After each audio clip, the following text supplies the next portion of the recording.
The recent release of President Donald Trump's health results, specifically a preventive MRI that the White House described as perfectly normal, has generated both reassurance and continued scrutiny. According to the official memo from White House physician Sean P. Barbabella, Trump's cardiovascular and abdominal imaging revealed no abnormalities. This follows his October physical, which similarly characterized his overall condition as exceptional health. Basic metrics such as blood pressure, resting heart rate, and respiratory indicators were presented as within healthy ranges, reinforcing the message that the president remains physically capable of performing his duties. At face value, the results serve the administration's political objectives. They counter months of speculation triggered by viral images showing bruising and swelling on Trump's limbs, and they offer a data point to ease concerns about a 79-year-old president's stamina and long-term viability. By disclosing a technically advanced screening, the White House also demonstrates a level of transparency that could set new expectations for presidential health reporting. For supporters, the results appear to validate Trump's claims of resilience. For institutional stakeholders, they help stabilize the political environment by dispelling immediate uncertainty regarding presidential continuity.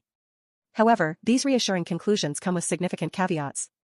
A single MRI, even one described as comprehensive, does not eliminate age-related risks. Many cognitive, neurological, and cardiovascular conditions develop subtly and may not be visible in one snapshot exam. Experts note that such imaging is not part of a standard geriatric evaluation and, while useful, cannot predict long-term decline. The report also emphasizes that the test was preventive, meaning it was conducted proactively rather than in response to specific symptoms, an important distinction that limits what can be inferred. Moreover, the public still lacks information on domains that matter greatly for an older head of state: cognitive performance, neurological aging, stress resilience, and long-term functional capacity.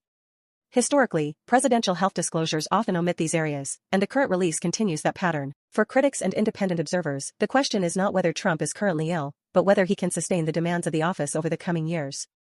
In this respect, the MRI results are helpful but hardly definitive.